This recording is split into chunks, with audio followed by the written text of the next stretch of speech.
Queda sin embargo como un ejemplo de la enorme convicción y capacidad el hecho de que desde los volcanes bajaron en balsas los enormes bloques de basalto. Navegaron por los ríos, siguieron por el mar y volvieron a entrar al río, al pantano, para llevar su preciosa mercancía hasta su gran ciudad.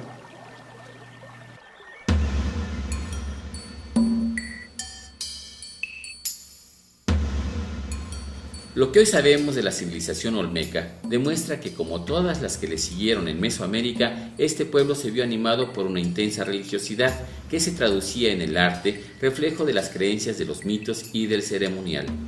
Tan solo así se justificó a los ojos de los propios olmecas y se explica para nosotros el enorme esfuerzo humano invertido en la búsqueda y en el transporte de piedras, la disposición de los sitios, la escultura y la cinceladura, la práctica de las ofrendas masivas, la realización de bajos relieves y de pinturas sobre acantilados y en cuevas. Este pueblo vivió sus mitos y proyectó su imagen sobre la piedra.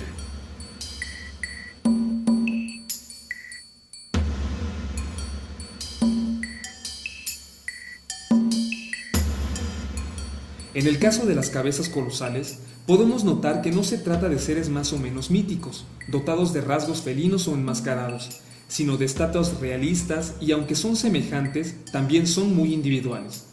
Son rostros anchos de mejillas llenas, tienen una protuberancia carnosa al arranque de la nariz y ojos almendrados. La nariz es maciza, los labios carnosos, la boca arqueada con las comisuras de los labios estiradas hacia abajo. Están protegidos con un casco que a menudo se ha comparado con el que usan los jugadores de fútbol americano. Las proporciones generales son idénticas, y es muy probable que las dimensiones del casco, del rostro y de los diferentes rasgos correspondan a un canon único. Pero cuando se examinan más de cerca, se notan diferencias. Unas tienen más grande la mandíbula inferior, otra está sonriendo. Los cascos y los aretes son diferentes de una cabeza a otra. Lo que es innegable es que se trata de retratos de personajes poderosos y venerados, al grado de que su pueblo hizo impresionantes sacrificios para perpetuar su imagen.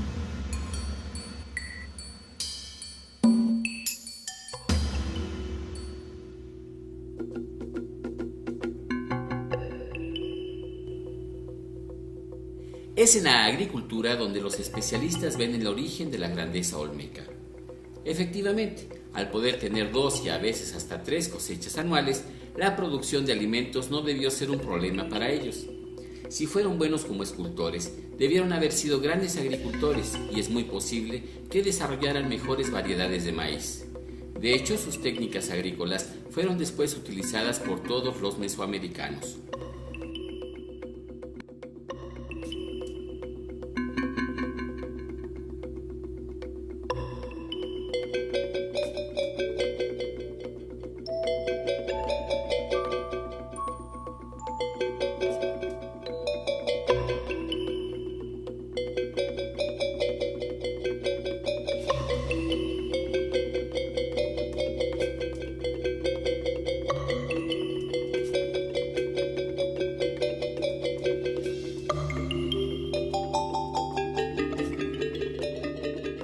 Parece que desde la época de los olmecas, la vestimenta mesoamericana quedó fijada en lo esencial.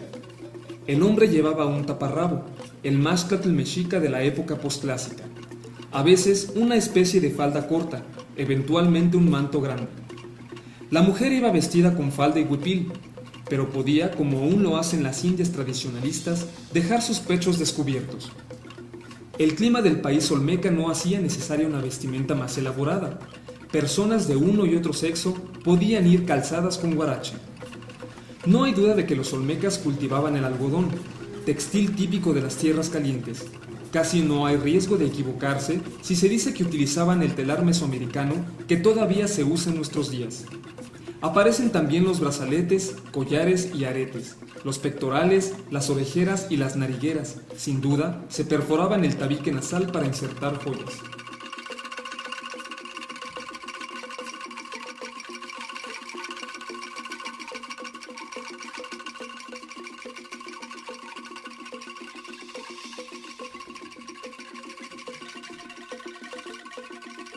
Este es otro de los más famosos monumentos de la venta. Se le conoce como la abuelita, aunque a ciencia cierta no se ha logrado saber si es anciano, anciana, niño, niña, hombre o mujer. Lo que sí es una obra de arte muy singular que hace volar a la imaginación.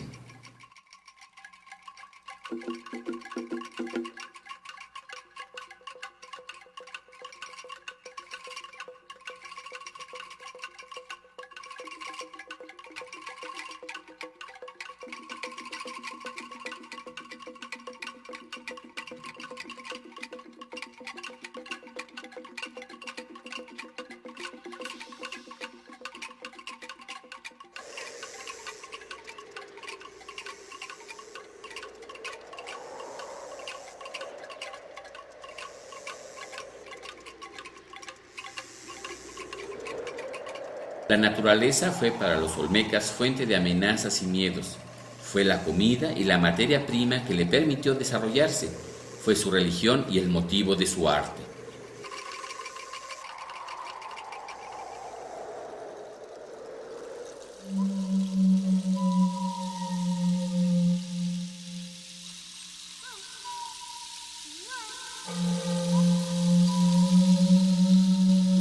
En esta bellísima escultura, el artista olmeca muestra no solo su maestría en el manejo de sus herramientas, sino también un profundo esfuerzo de observación. Las proporciones del delfín son perfectas y las características de su anatomía inobjetables. Todo en el marco de un equilibrio y un estilo único.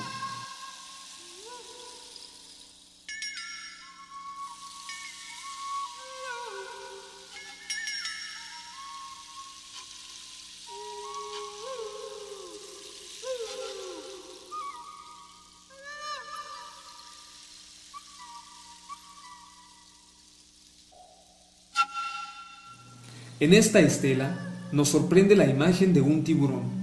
En algún momento se nos figura una caricatura. La línea parece dibujada con un lápiz y no con un cincel. Parece hecha sobre papel y no sobre piedra.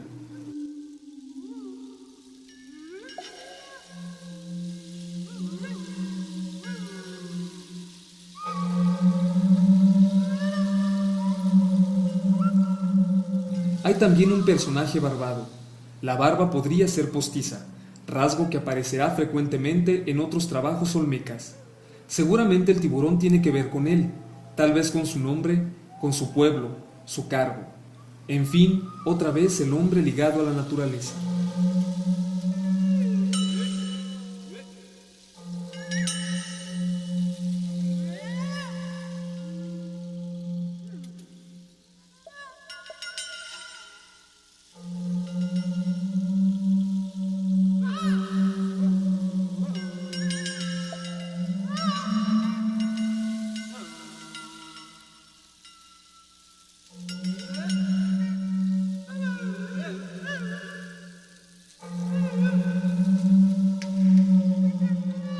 Entre los monumentos no podía faltar el jaguar, hombre jaguar, sacerdote jaguar, rey jaguar, dios jaguar. La majestuosidad y la fiereza concentradas en esculturas que en su tiempo deben haber sido objetos divinos y mágicos, esculpidos no por hombres, sino por dioses.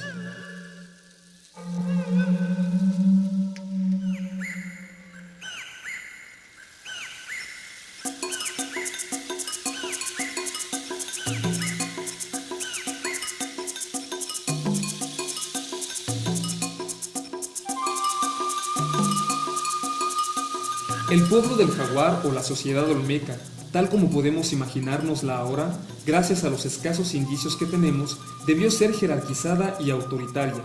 Tenía sometida a una población esencialmente rural que pagaba tributo y aportaba su trabajo, que se puede ver en la impresionante obra pública.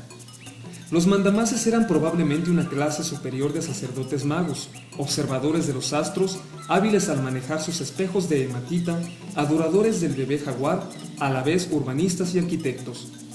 Al lado de este clero, o dependientes de él, estaban los comerciantes, responsables en gran parte de la expansión olmeca hacia el centro y el Pacífico, y junto a los comerciantes muy probablemente había jefes militares. Por último, en el corazón de las ciudades dispersas vivía una muchedumbre de servidores, albañiles, pintores, escultores, cinceladores y artesanos de todo género.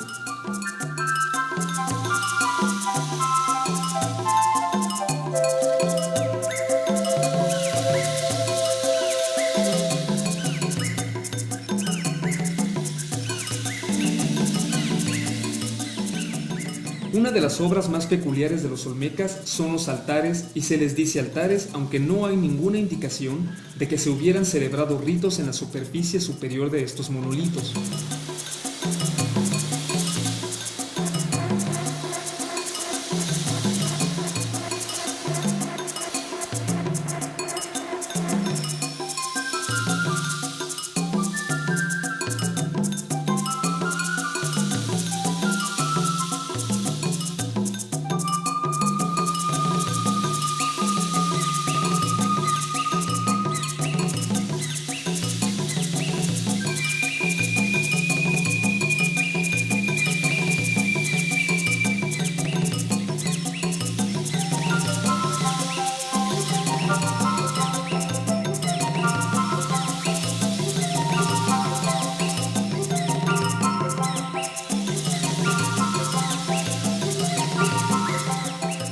En este altar conocido como el número 4, y uno de los más sobresalientes, vemos al personaje central acurrucado en un nicho, rematado por las fauces estilizadas de un jaguar.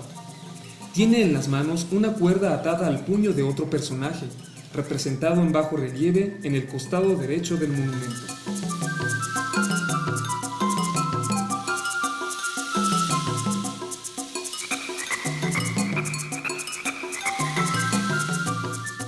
Una interpretación nos dice que la cuerda es el tiempo que une y unirá a las diferentes épocas.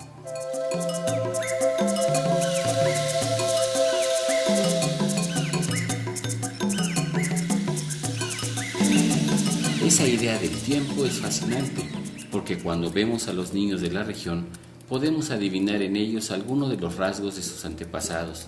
Carne y piedra de pronto son parientes. La vida y la memoria a veces son lo mismo, o por lo menos así lo vemos algunos.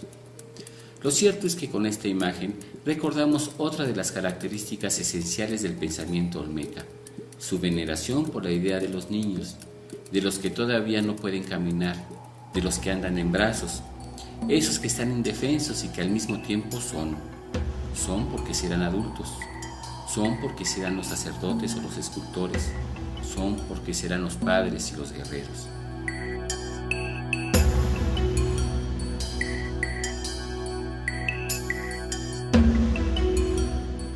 Hay toda una variedad de altares, unos mejor conservados que otros, donde la veneración por los niños es evidente.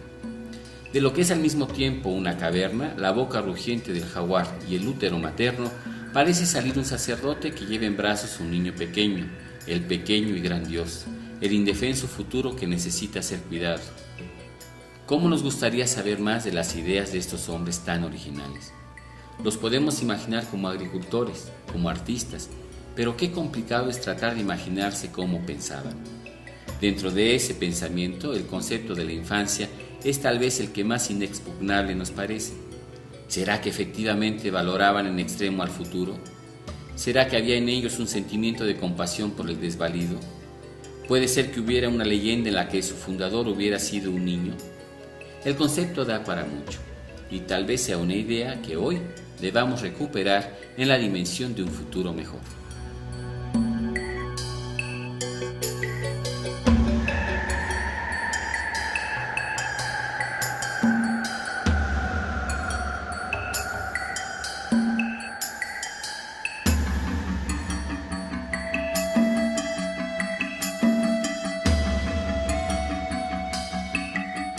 A los lados de este motivo central se encuentran varias escenas en las que muchas veces se ven niños en brazos de adultos que seguramente son grandes dignatarios.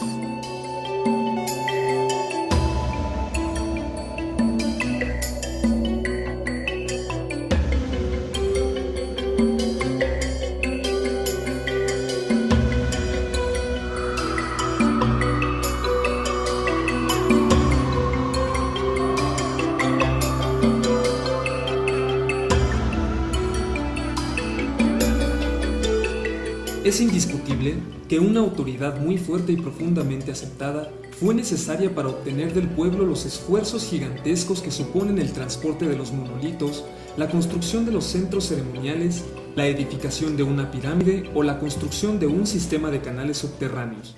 Sin duda, la motivación religiosa se encuentra en la base de esta estructura política, una teocracia con aspectos mercantiles y militares. La zona metropolitana de los Olmecas fue sin duda una región de ciudades dispersas, a veces agrupadas en liga. La Venta pudo haber sido su capital.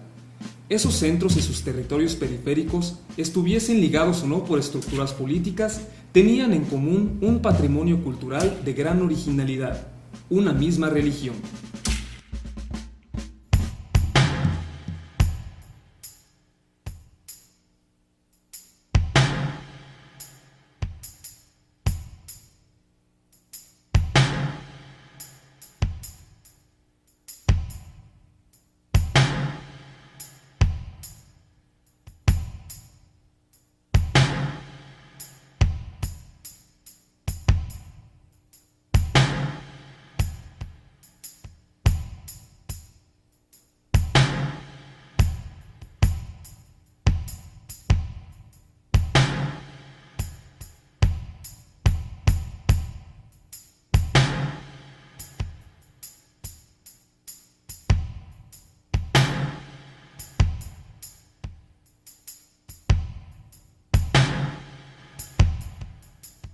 Ningún pueblo del mundo civilizado de Mesoamérica alcanzó tal nivel en el tratamiento de las piedras duras.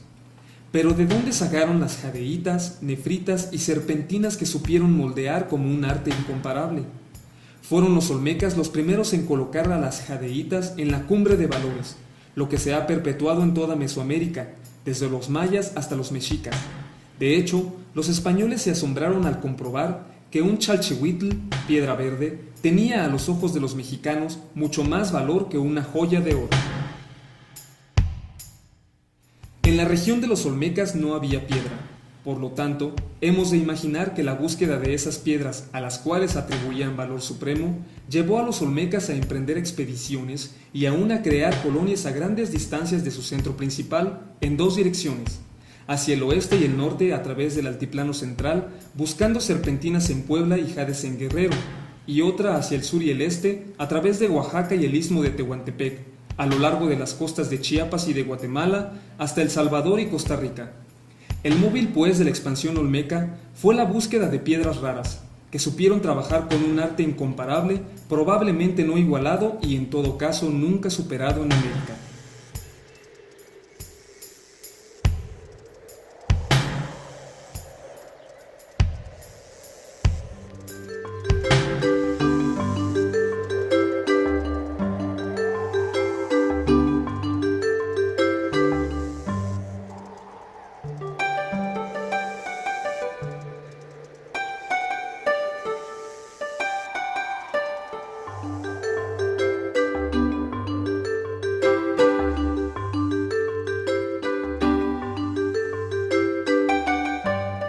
Por toda Mesoamérica hay regadas ciudades de la cultura del jaguar. Por todas partes encontramos ejemplos de su influencia. Debemos entonces pensar que también difundieron sus conceptos religiosos. Y ahí es donde nos nace una pregunta sin respuesta. Siendo adoradores del jaguar, que como todos sabemos se satisface comiendo carne humana, fueron ellos los iniciadores de los sacrificios humanos que después se practicarían en toda Mesoamérica. Obedecer al Dios es estar bien con el cosmos, y cuando el cosmos está bien, los dioses juegan.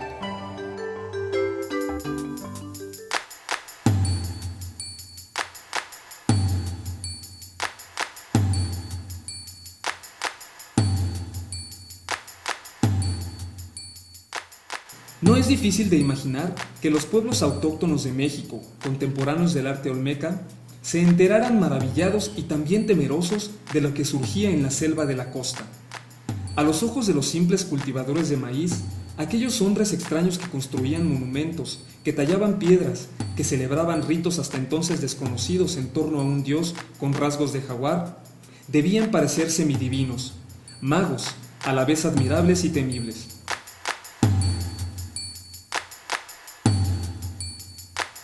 dimensiones del casco, del rostro y de los diferentes rasgos correspondan a un canon único. Pero cuando se examinan más de cerca, se notan diferencias. Unas tienen más grande la mandíbula inferior, otra está sonriendo. Los cascos y los aretes son diferentes de una cabeza a otra. Lo que es innegable es que se trata de retratos de personajes poderosos y venerados, al grado de que su pueblo hizo impresionantes sacrificios para perpetuar su imagen. Retratos realistas, y aunque son semejantes, también son muy individuales. Son rostros anchos de mejillas llenas, tienen una protuberancia carnosa al arranque de la nariz y ojos almendrados. La nariz es maciza, los labios carnosos, la boca arqueada con las comisuras de los labios estiradas hacia abajo. Están protegidos con un casco que a menudo se ha comparado con el que usan los jugadores de fútbol americano. Las proporciones generales son idénticas, y es muy probable que la práctica de las ofrendas masivas, la realización de bajos relieves y de pinturas sobre acantilados y en cuevas. Este pueblo vivió sus mitos y proyectó su imagen sobre la piedra.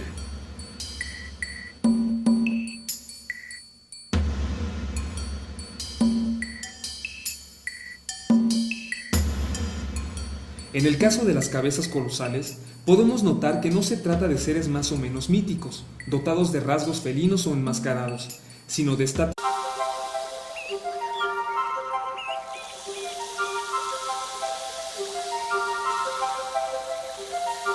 Queda sin embargo como un ejemplo de la enorme convicción y capacidad el hecho de que desde los volcanes bajaron en balsas los enormes bloques de basalto.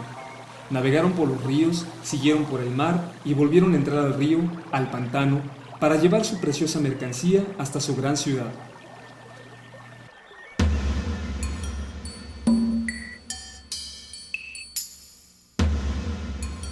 Lo que hoy sabemos de la civilización olmeca demuestra que, como todas las que le siguieron en Mesoamérica, este pueblo se vio animado por una intensa religiosidad que se traducía en el arte, reflejo de las creencias de los mitos y del ceremonial.